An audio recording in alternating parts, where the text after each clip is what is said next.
Soyez les bienvenus sur Foudabrich YouTube. Nous voici face à l'épreuve d'informatique proposée en 2018, session 2018, au probatoire A, C, D, E et ABI au Cameroun. Première partie de l'épreuve notée sur 7 points, algorithmique et programmation. Énoncé: l'élève Mininga de la classe de 4e vous sollicite pour la résolution d'un problème d'algorithmique. Il voudrait écrire un programme qui permet de calculer le périmètre d'un carré.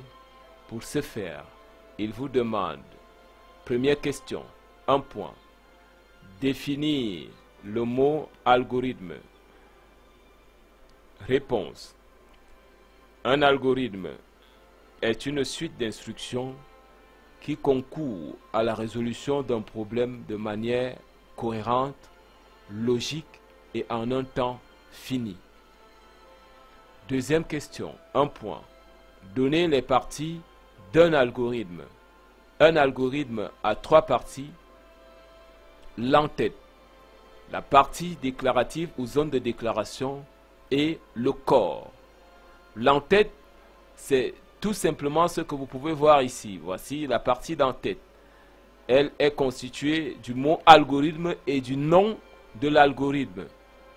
Et ensuite, vous avez la zone de déclaration qui est située entre les mots algorithme et début. Et dans cette partie, vous avez les objets qui seront utilisés dans l'algorithme. C'est dans cette partie qu'on déclare les objets utilisés dans l'algorithme, tels que les variables, les constants, les procédures, les fonctions. Troisième question. Écrire l'algorithme qui permet de calculer le périmètre d'un carré. 2 points. Alors, lorsque vous êtes à l'examen, il vous est clairement demandé d'écrire l'algorithme qui permet de calculer le périmètre d'un carré. Le problème est d'abord arithmétique avant d'être un problème de programmation ou d'informatique. Ça veut dire quoi? Ça veut dire que si vous ne pouvez pas au préalable poser la formule qui vous permet de trouver le périmètre du carré, tel que périmètre égale côté fois 4, vous n'allez pas pouvoir écrire tout cet algorithme.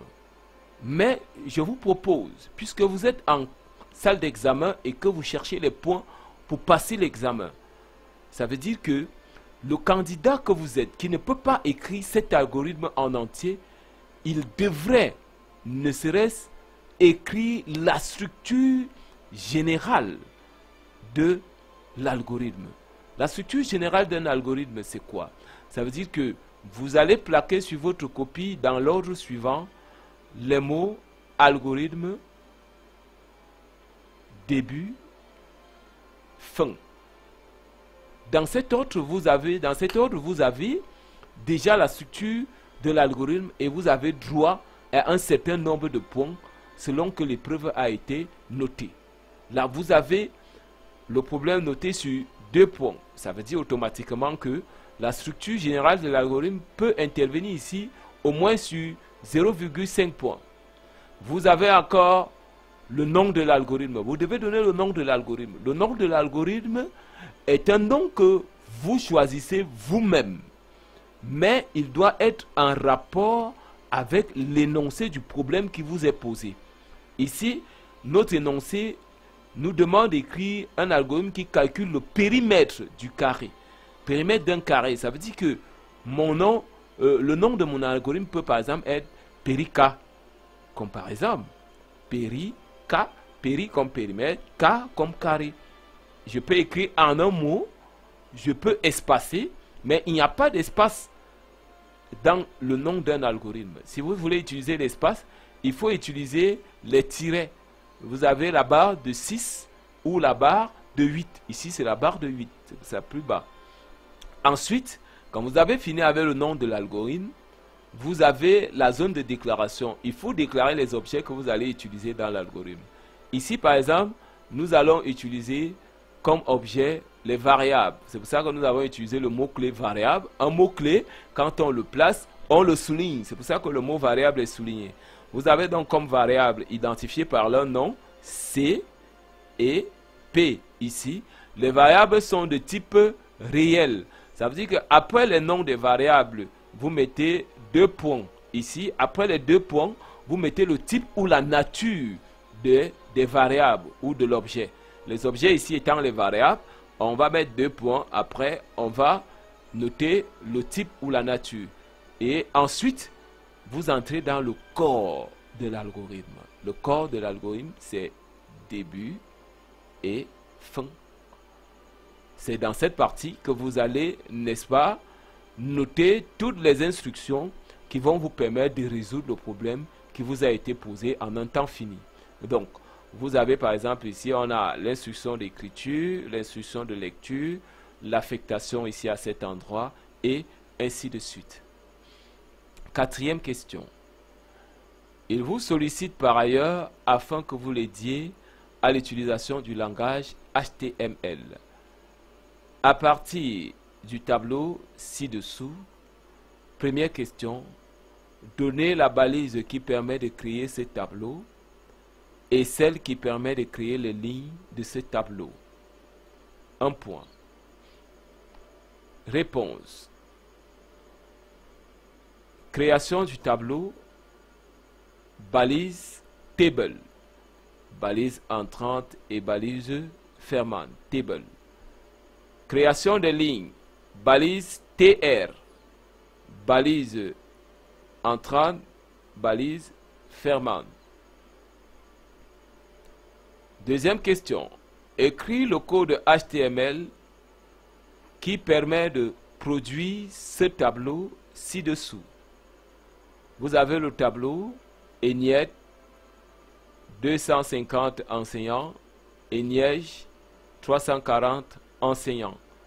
On voudrait écrire le code HTML qui permet de produire ce tableau sur une page web. Alors, qu'est-ce que je fais, moi, en tant que candidat? J'identifie premièrement le nombre de colonnes de ce tableau.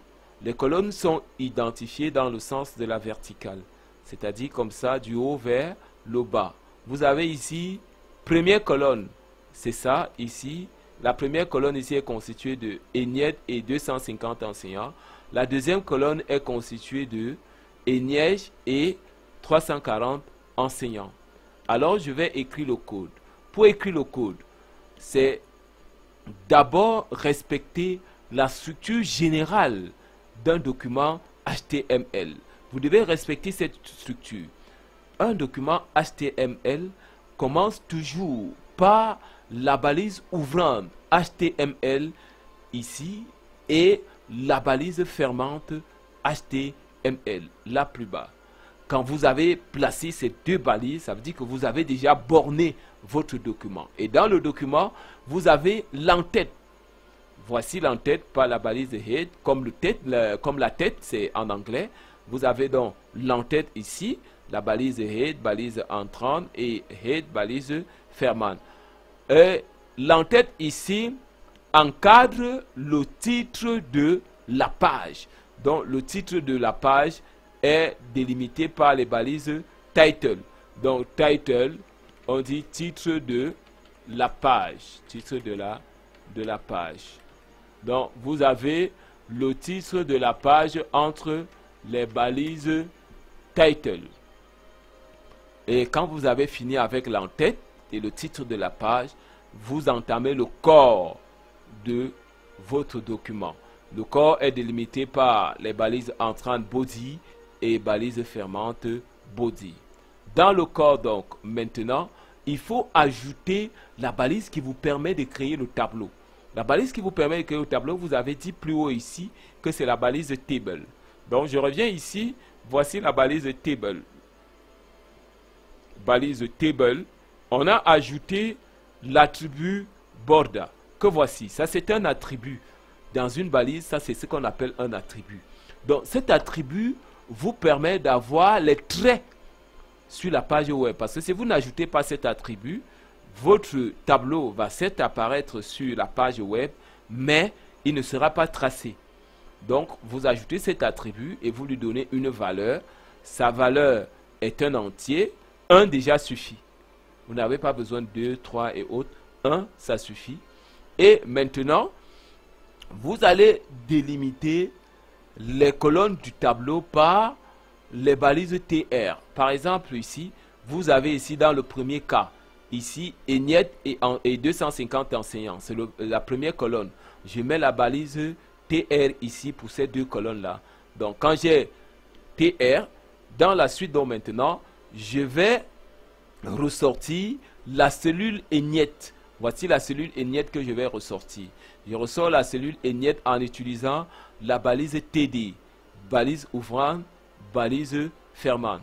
Je fais la même chose avec la cellule 250 enseignants, balise TD, 250 enseignants, TD fermé, 250 enseignants. J'ai fini avec cette colonne, je ferme la balise TR que voici. J'ai ouvert ici et je ferme là. Quand j'ai fermé, j'ouvre maintenant la deuxième colonne ENIEJ et 340 enseignants. Donc je reviens ici TR, balise ouvrante. Donc j'ai ouvert la deuxième colonne maintenant et je reviens. Première cellule ENIEJ.